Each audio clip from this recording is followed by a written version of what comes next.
Welcome to the Steroids Podcast with your host, Dan the Bodybuilder from Thailand. Boom! Boom! Let's get started here.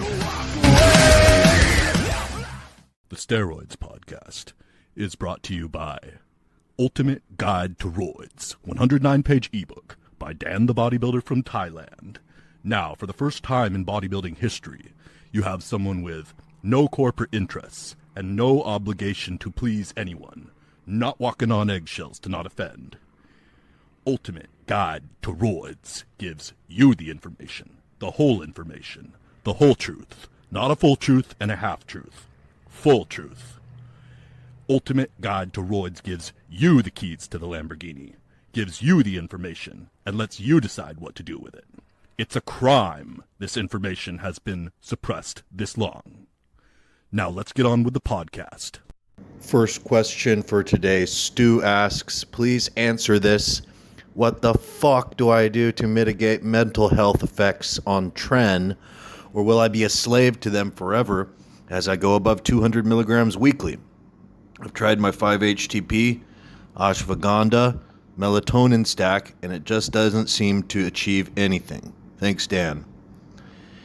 Yeah, so going above 200 milligrams, he's right. That's the dosage where like Tren mental effects start to become significant.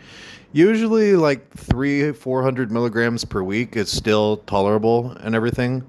But above that is when you'll start getting effects generally that just people who have nothing to do with bodybuilding will start noticing that there's something different going on about you, like why are you shaking, stuff like that. Other stuff, that's just one example. But it's, when you're going above 300-400 milligrams per week of trenbolone, that's when people will start to notice there's something off about this guy. And again, a lot of steroid users are in total denial about this and will say that that doesn't happen to them, but other people notice it. So he's right about, when he goes above 200 milligrams weekly, 150 to 200 milligrams per week, the mental side effects of trenbolone are way lower. They're like not very prominent, at those doses. The mental side effects get prominent when you go above 150 to 200 milligrams per week. I would say that they're totally manageable below 200 milligrams per week. You're not going to have some kind of nightmare experience on trenbolone going 150 to 200 milligrams per week. If somebody, I mean, honestly too, the thing about trenbolone or being afraid of it,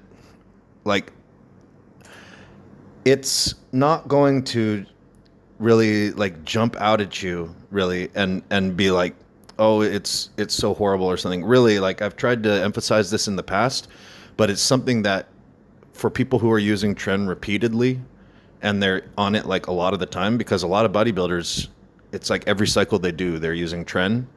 This is when it starts creeping into your life, and then that's when it can be a significant factor in someone's mental health. Usually just doing a cycle of it or something like that, especially if it's not, especially if somebody's only used it, once, twice, 3 times or something like that, they're generally going to think these gains are really awesome, and they're going to be happy because of the gains, and they'll completely not notice, most of the side effects.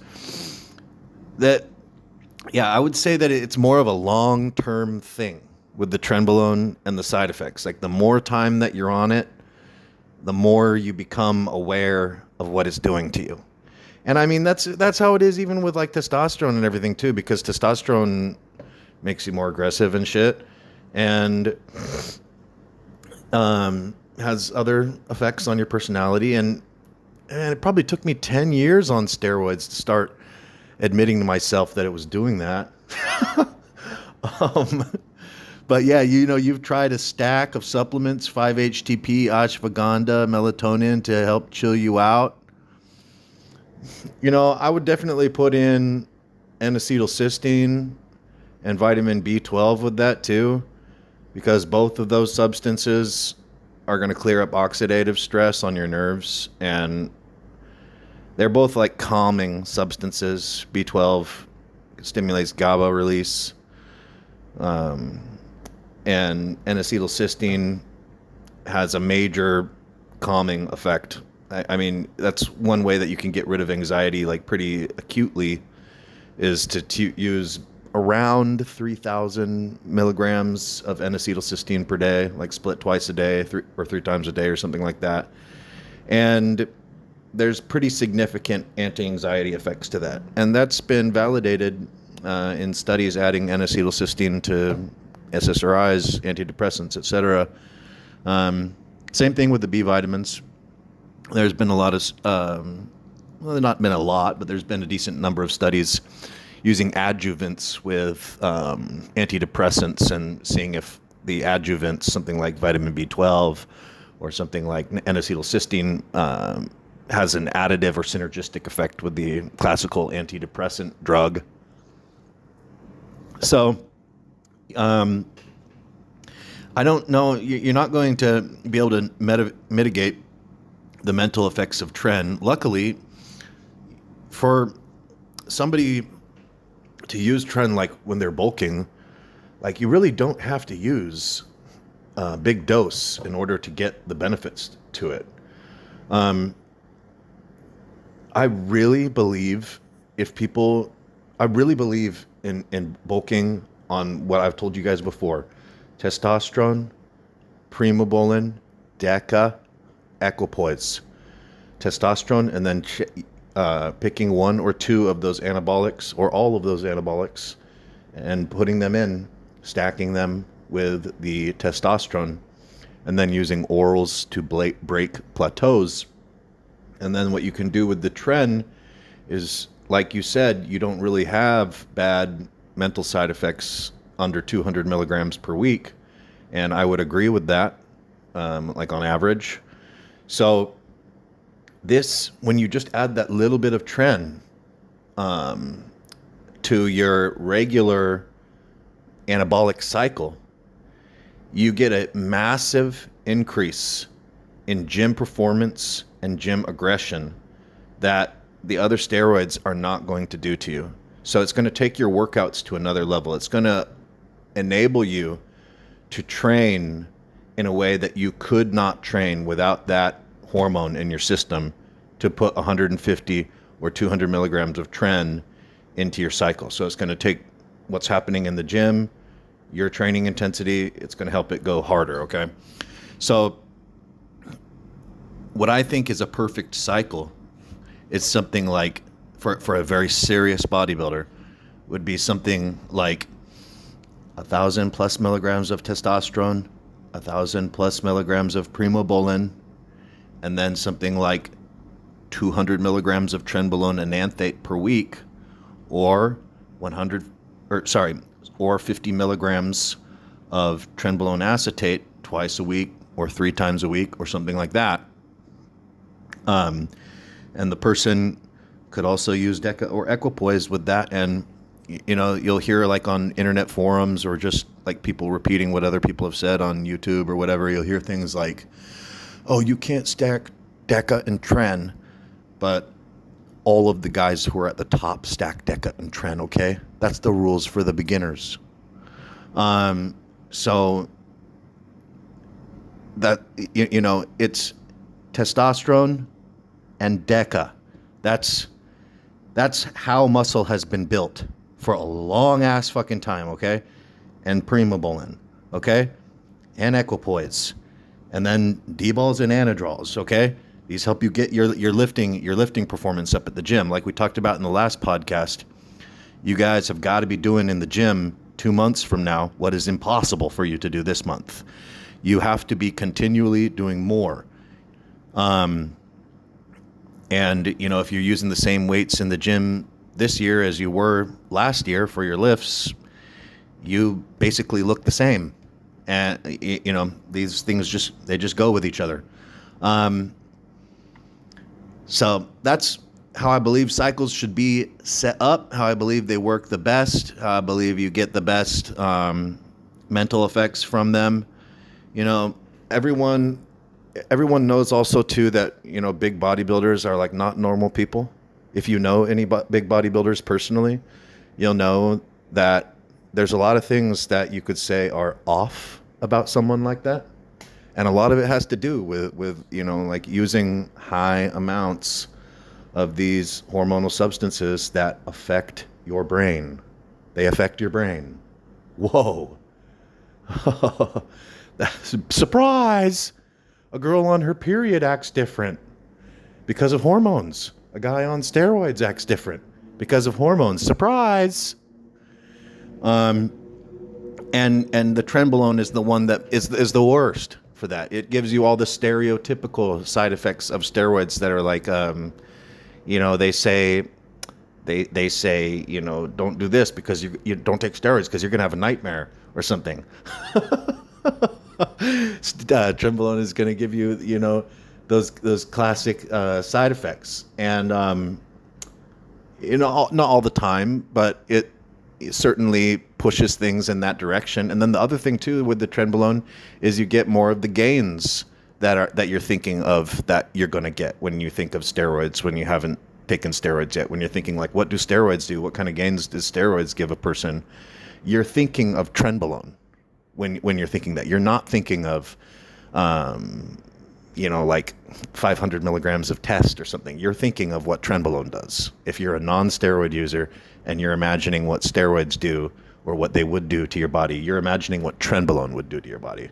And a lot of times when you're imagining, what kind of bad side effects could happen from using steroids, again, you're imagining the effects of trenbolone. This is a very high side effect steroid and very high gain steroid that tends to go together. Like high side effects and high gains tend to go together. All right, so I think I'm wrapping up that question. Now let's move on to the next question. Skeeter asks, "Hello, Dan. I have to say I love your podcast and listen to it all the time, especially at work. I've learned a lot from your podcast and still am. Keep it up. By listening to your podcast, I took action and ordered a heart scan." And he has a question. He had a heart scan with stress test echocardiogram in November. So basically a heart scan is where they like scan your coronary artery for like plaque or atherosclerosis, heart disease forming, which, that's a progressive thing. And then the stress test echocardiogram is when you're on a treadmill and they're looking inside your heart while you're sprinting uphill on the treadmill and you hit your maximum heart rate. So when I did a stress test echocardiogram, my heart rate went up to 190. So very, very high exercise, taking you to the top of your exercise capacity and looking at all the chambers, all the switches, everything, the valves inside of your heart and how they function at that time. And a cardiologist then goes and looks it over. So he looks for things like cardiomegaly or left ventricular hypertrophy, thickening of the pumping chamber of the heart. He looks over all those things, sees if there's anything, right or wrong. So after you've taken one of these tests or both of those tests, you have a pretty good feel for exactly, what's going on with your heart. So for guys that have anxiety about maybe something's going on with their heart or what's going on with their heart, getting a heart scan, a cardiac calcium scoring scan, or a stress test echocardiogram, or both, is going to help you to feel more confident because you're actually going to look at your heart. You're going to look inside your heart. You're going to see these things. You'll see images of it while you're exercising, etc. And the doctor's going to look at it and he's going to tell you, whether, something's wrong or not. So, I felt like so fucking naked when I took that test. It's pretty nerve wracking because, I don't know. I think a lot of people kind of have like anxiety about their heart or something. I'm not sure what it is. I've noticed it in a lot of bodybuilders, but just people in general. And so when you get the stress test echocardiogram, there is nowhere to hide, man. If you've got a problem, that thing is going to be on full display. So it's kind of nerve-wracking, you know. When I took it, I didn't end up having a problem, but I'll tell you, I couldn't even go to sleep after, you know, that night waiting for the result the next morning or whatever. I couldn't even sleep, man. I was so nervous and anxious about that. So anyways, Skeeter says he had the heart scan with stress test showing that he's in the beginning stages of developing left ventricular hypertrophy. He's had high blood pressure for many years while using ROIDS and tried to get blood pressure meds, but not easy in Norway, but now he's got it. He used to have blood pressure from 135 over 80 to 160 over 100. His resting heart rate was 100 to 105 beats per minute, and he's a big bloater and estrogen sensitive. Okay, so that was what he just now listed there was a warning sign. Okay, so the chronic high blood pressure and the chronic elevated resting heart rate and being bloated, having water retention, those are three things that are putting stress on your heart. And if you're maintaining that for years, of course, there's going to be some adaptation. Now, the left ventricular hypertrophy and everything, that's reversible. And even cardiomegaly is reversible. Like, the heart can grow and atrophy. Pretty interesting. So that's another thing that if, you know, one of you guys might have left ventricular hypertrophy or something, you don't have to be like so afraid of that. Like, if that is the verdict on you, like you have a death sentence or something, you can reverse it. You can reverse the left ventricular hypertrophy. So don't freak out. Just do what's necessary to fix it. So, and then he says he's now on 40 milligrams telmisartan and 50 milligrams metoprolol, which is a beta blocker that slows down your heart. And he started doing cardio at least 1 hour every day for a month already. And with the heart rate, with the resting heart rate, you know, his was about 100 or 105. You want to keep it at 80 or below. That's a acceptable resting heart rate when you're not exercising. When you're just resting, you're just laying down, you know, 80 or below is acceptable. Doctors say his left ventricular hypertrophy can be reversed, as you said in the podcast. He has a new checkup in June. Okay, he says he's currently on 300 milligrams test a week and stopped higher doses since the left ventricular hypertrophy thing was figured out.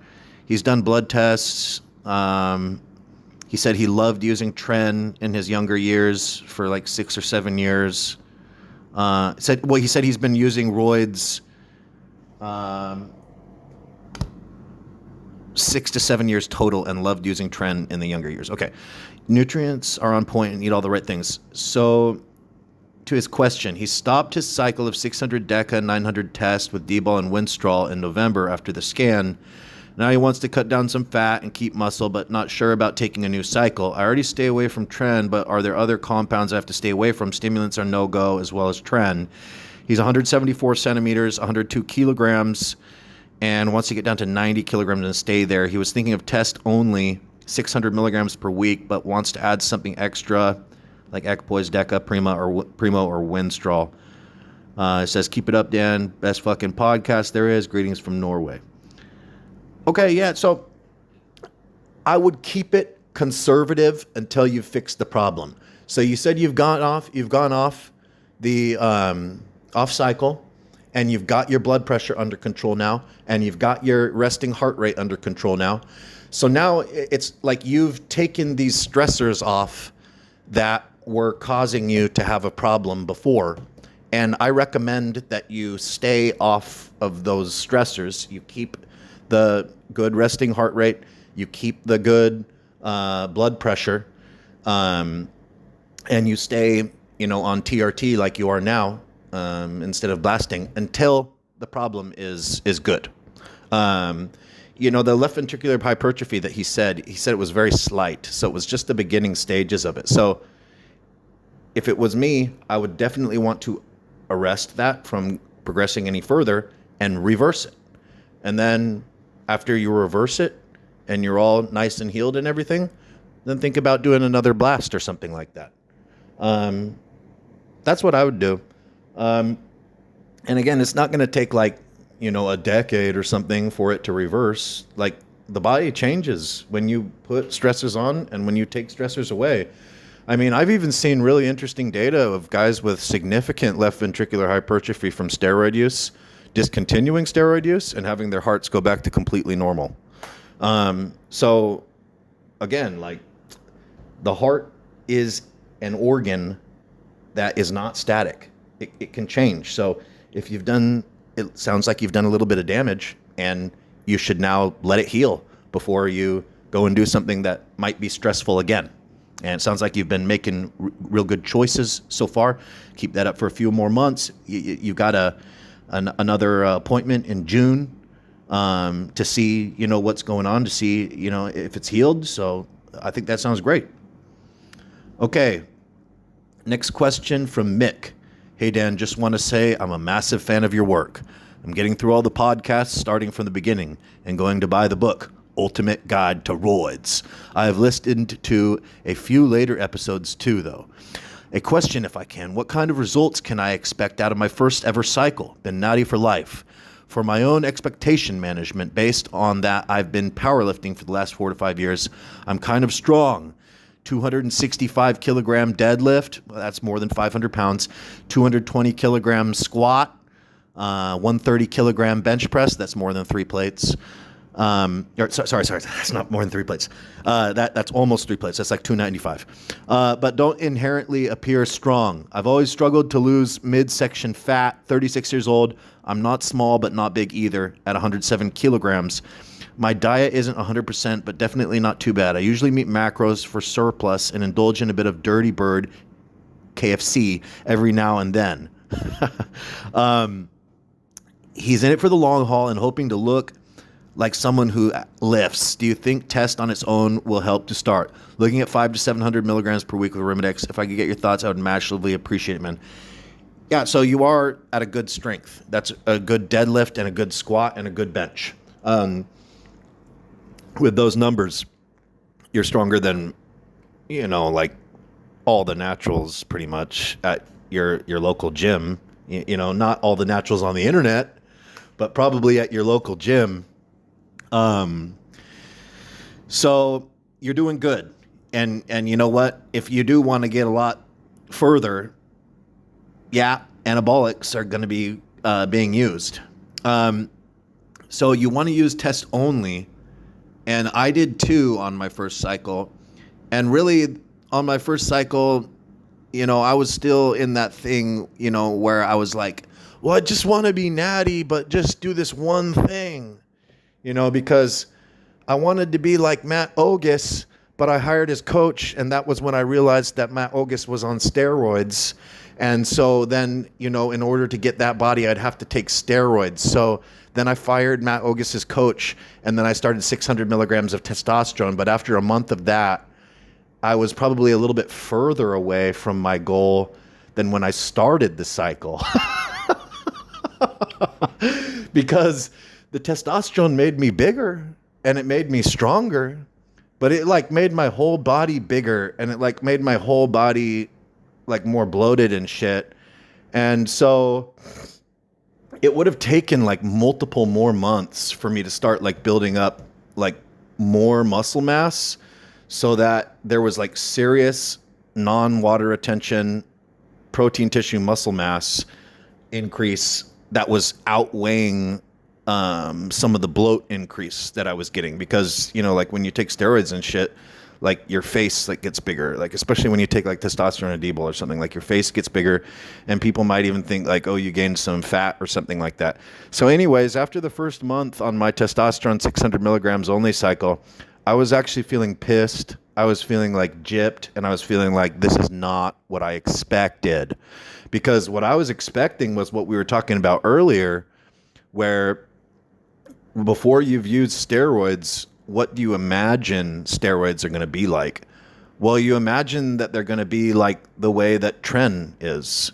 I mean, I don't even think you imagine that they're going to be like the way that D-ball is, because honestly, when you've never used steroids yet, you think that when you start taking this stuff, you are going to become like a fucking pro bodybuilder, like on one cycle or like on 2 cycles. That's what you believe.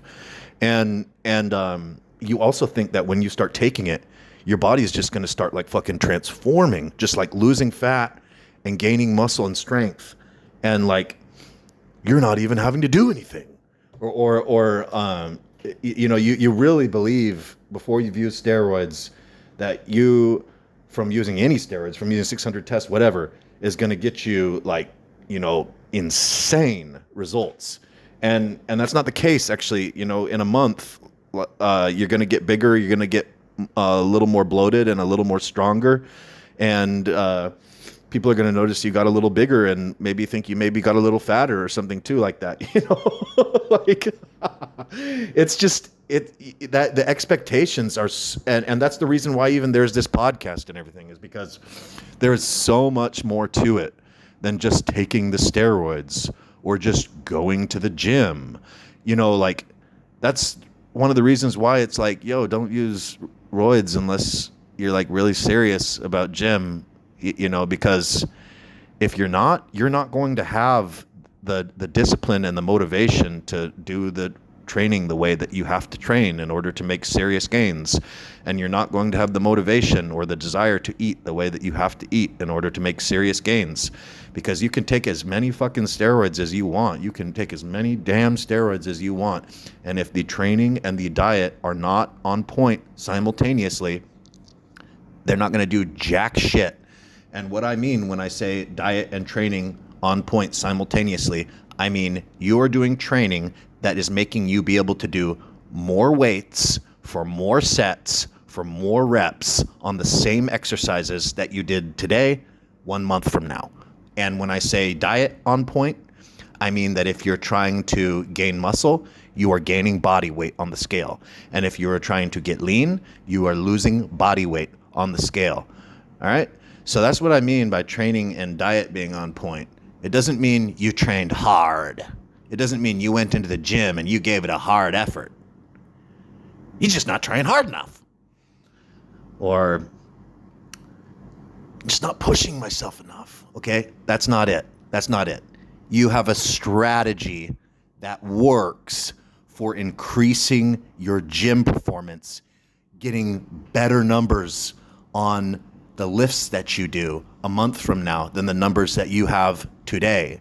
So it doesn't matter if that's bench press or dumbbell press or hammer strength press. It doesn't matter if that's squat or leg press or whatever else.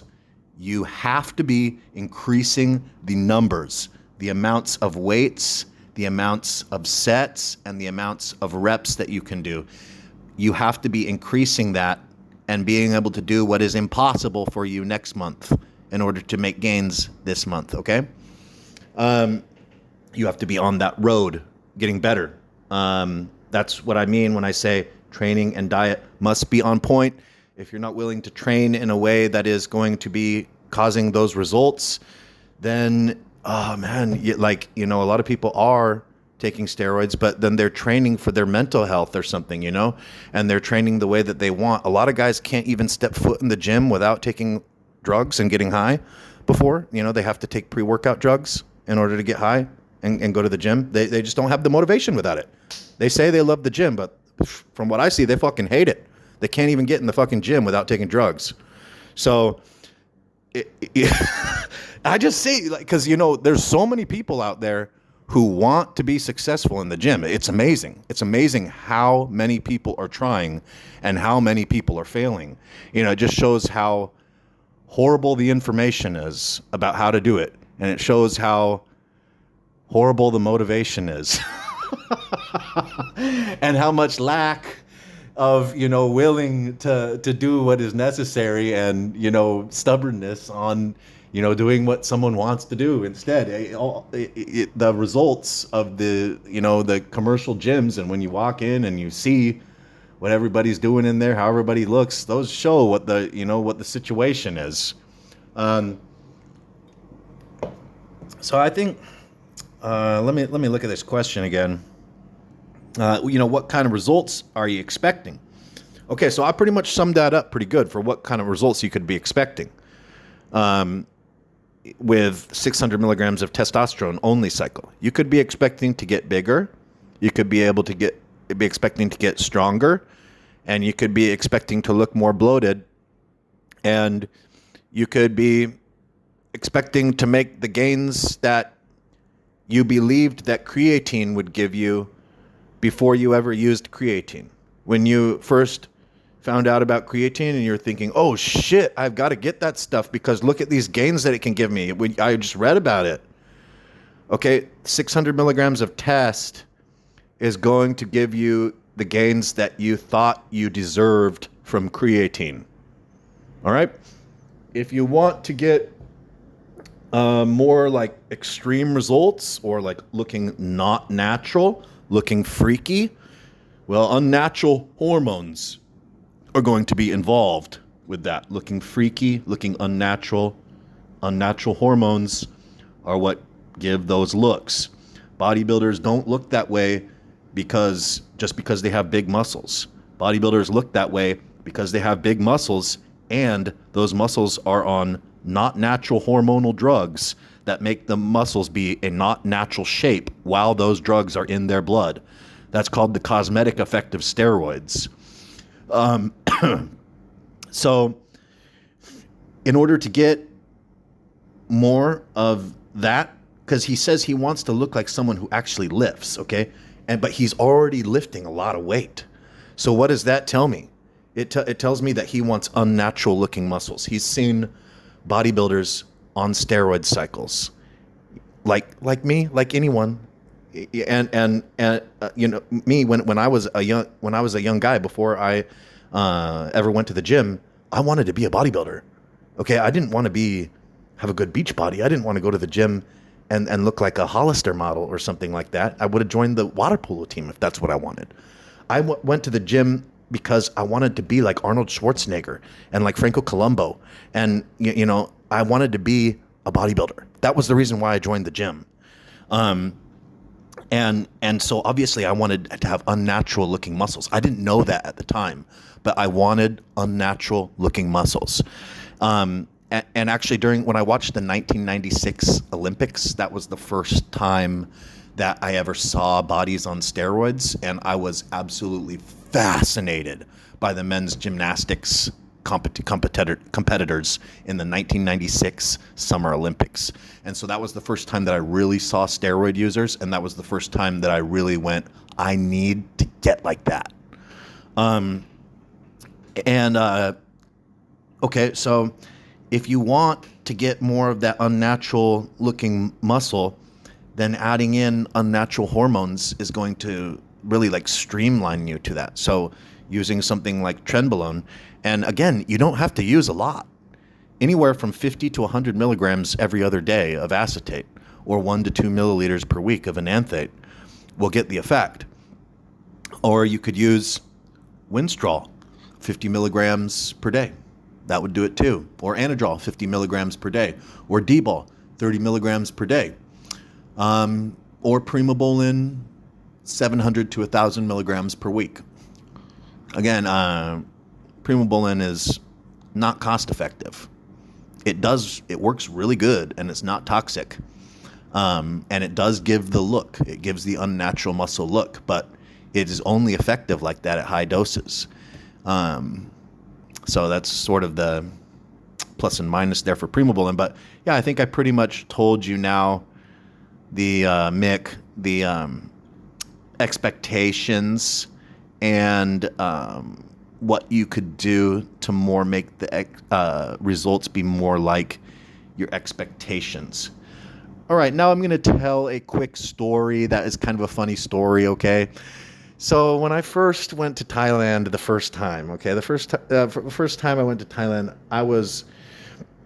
sitting in a mall one time. Okay, I was sitting in the mall. I was sitting in the main mall in Bangkok, actually, near the MRT and the BTS station, the SkyTrain and the subway.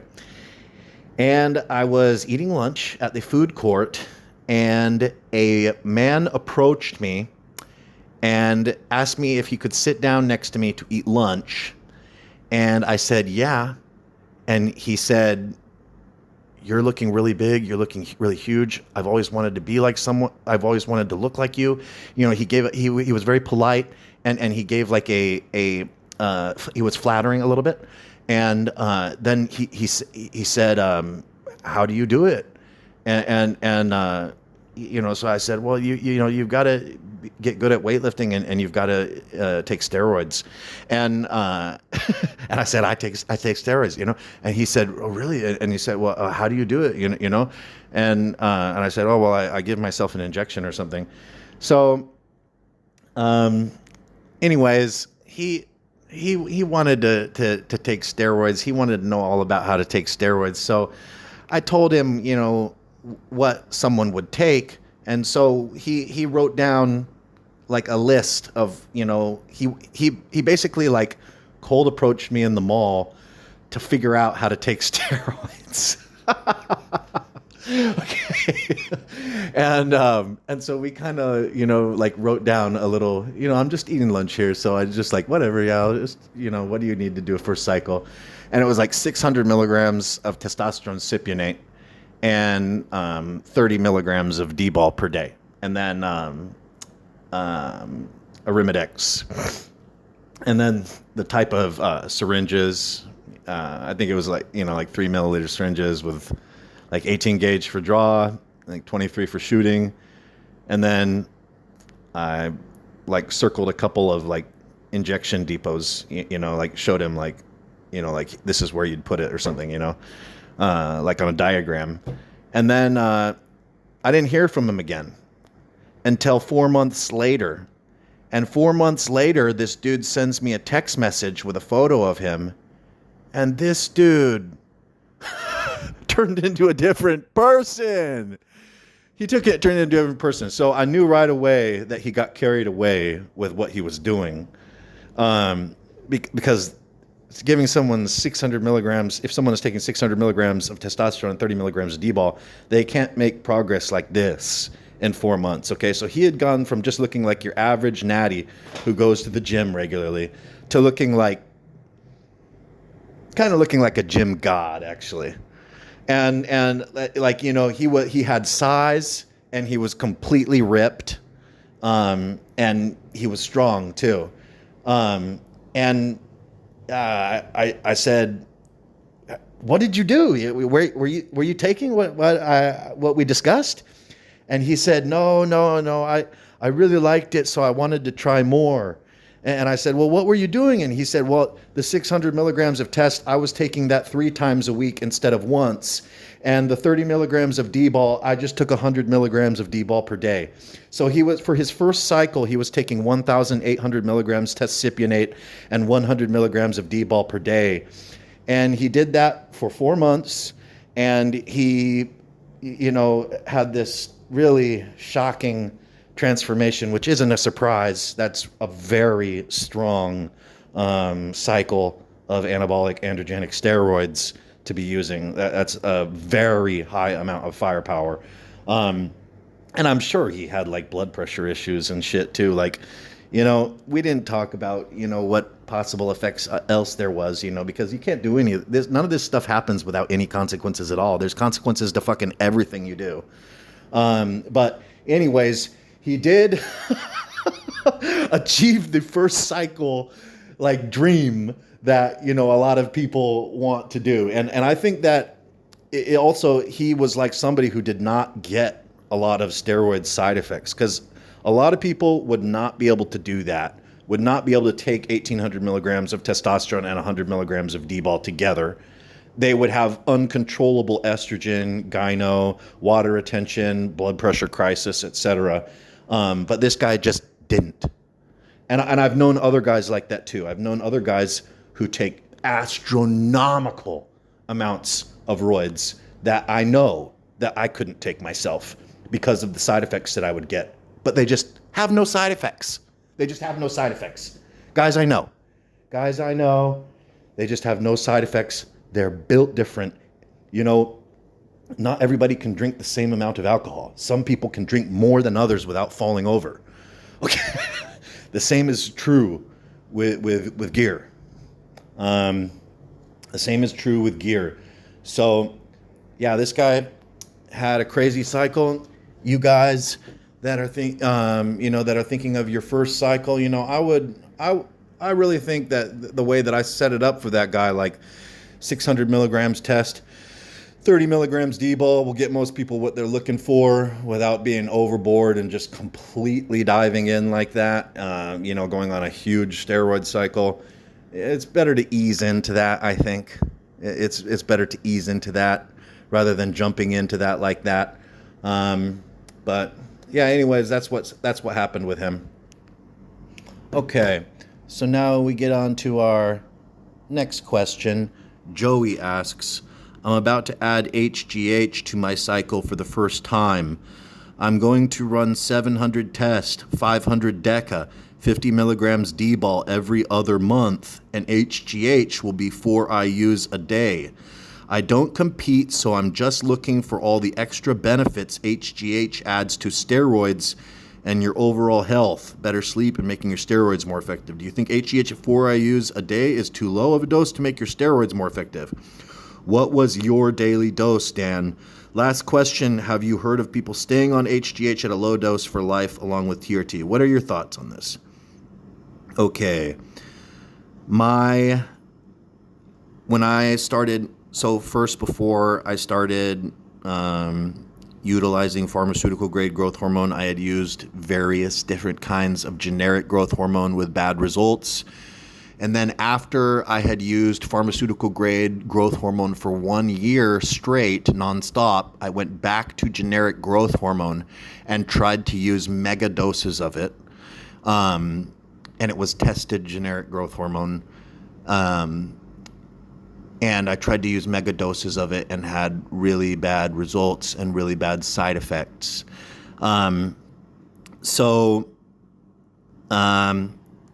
He says 700 tests, 500 Deca, 50 milligrams D-bol. That's an effective cycle, okay? Add growth hormone to this. It's going to be more effective. You're going to be more full. You're going to look more like a fucking house. You're going to look more 3D. It's going to make more of the food that you eat go to your muscles instead of your fat. It's going to be good. You're going to have a good cycle, and you probably can't even really gain any fat no matter what you do if you're taking that cycle and taking 4 IUs of pharmaceutical grade growth hormone per day. Okay, so the lowest dose that has like a bodybuilding effect is 2 IUs per day, and we're talking pharmaceutical grade growth hormone here. Okay, and 2 IUs per day has a significant effect. Because really the thing is with the growth hormone, it's not really like the dosage so much. I believe that 4 to 6 IUs is the best bodybuilding dosage of growth hormone. And there can be exceptions to that, like bigger shots after training weak body parts. But generally, 4 to 6 IUs is the best dose of growth hormone, and that's the dose that all the competitors were using in the 80s. That's the dose that the Humatrope was made in, 4 IU box. So you take 1 box per day. That's the way it was. That's the way that they were taking it. So then the other thing is that I really don't think that growth hormone has like overall health benefits, like better sleep. Like, I don't get that, man. I think you get more tired when you're on growth hormone. When you're on growth hormone, you have to sleep more than before. If you want to sleep less, take trenbolone. If you want to have to sleep more, then take growth hormone, because you are definitely going to have to sleep at least 1 more hour per night when you take growth hormone. You have to, because it forces you. You will be so tired if you don't. And then there's a lot of like negative quality of life factors with growth hormone. Like, it makes your feet hurt, and it makes your hands cramp, and it makes your nerves get kind of like pinched. And so you'll have like tingling limbs and shit, like your hands falling asleep, your arms falling asleep, your legs falling asleep, your ass is falling asleep. It's growth hormone does not improve your quality of life. Let me tell you that, okay? Maybe it could at 1 IUs per day, but at any kind of bodybuilding dose, it is not. And the reason why Serostim became popular in bodybuilding was because Serostim's made for people who have AIDS, and the dose for people who have AIDS, it's 18 IUs per day. And so Serostim is 7 vials in one box, and it's 7 vials of 18 IU each, and they're supposed to take 1 vial per day. And the people that have the AIDS and they're prescribed this, they don't want to take that because it makes them feel like shit. And so they'd have all this leftover growth hormone, and they started selling it to the bodybuilders in Los Angeles, Gold's Gym, Venice Beach and stuff. That's how, like, you hear that number, like 18 IUs per day and shit come up. That's because of Serostim, and that's because the people who have AIDS that are prescribed Serostim don't want to take that dose because it doesn't feel good. I've taken 18 IUs of genotropin for like 2 weeks, and made me hold so much water, and just made me feel like shit. Made me so sleepy, and it's like the only thing you can do is like train, eat, and sit on the couch when you're taking that much growth hormone. That stuff seriously affects your life. Like it basically, because everything hurts. Like walking 100 meters or 100 yards, it's going to hurt your feet if you're taking a lot of growth hormone. That's pretty much it. Like life is more uncomfortable when you are taking any kind of large doses of growth hormone. But 4 to 6 IUs per day doesn't really have those effects. It's a lot more mild, especially like 3 to 4 IUs per day. And personally, I would never go above. I've gone for pharmaceutical grade growth hormone. I've gone between 2 IUs to 18 IUs per day. And during the year straight that I used growth hormone nonstop pharmaceutical for 1 year, I was using between 4 IUs to 11 IUs per day. And after all of this experimentation and everything that I've done, my whole bodybuilding career and use, I believe that the best growth hormone dose is 3 to 4 IUs of pharmaceutical grade growth hormone per day. That's what I believe. I wouldn't want to take more than that. I would like to take more steroids than 500 milligrams or something like that. But with the growth hormone, because of the negative quality of life effects that it has, I don't want to take more than 3 to 4 IUs. And also, it really doesn't even grow muscle very much better at doses higher than 3 to 4 IUs. Because another thing is the dosage of growth hormone doesn't matter that much. The main thing that's happening is that when you inject growth hormone, you're getting this environment inside your body where insulin and growth hormone are high at the same time. Whereas someone who is not injecting growth hormone, whenever growth hormone is high, insulin is low. And whenever insulin is high, growth hormone is low. When you start injecting growth hormone, you completely change that. And that is why growth hormone gives you an alien look, because you're having a massive change in the main hormone for getting stuff into your cells. Your insulin being high at the same time as your growth hormone being high, it will not happen for any other reason other than if somebody is taking growth hormone. And once you combine these two factors, high growth hormone with high insulin at the same time, now you start getting these alien effects happening to your body.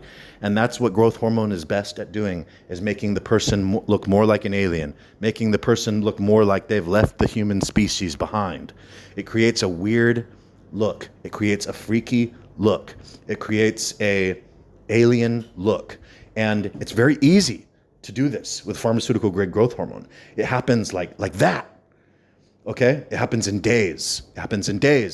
2 to 3 days.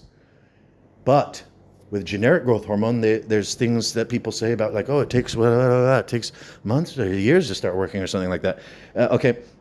And there's like all this stuff where people are trying to, go, because I say this thing about pharmaceutical grade growth hormone, and then there's like all these people trying to say some other stuff or something. It's like, oh my God, just do whatever you fucking want to do. Okay. I'm just telling you the way things are. And so When you use pharmaceutical grade growth hormone, things work really fast and you start looking more alien and more freaky really fast. And your fat, if you use T4 thyroxine with the growth hormone, and your fat just starts melting without any change in diet. But not enormous quantities of fat, okay? Not enormous quantities of fat. If you are obese, you are not going to inject growth hormone and have it melt your fat. If you are 15% body fat, you are going to inject growth hormone and it's going to get you to 10% body fat if it's pharmaceutical grade. Okay, and let's finish up that question there. So, do I think 4 IUs per day is too low? No, I don't think it's too low. I think it's a great dose, and I think the dose should be split morning and night. And on your weak body parts days, instead of splitting the dose, yeah, you could still split the dose and it's fine. But instead of splitting the dose, you could just take the whole dose after the workout.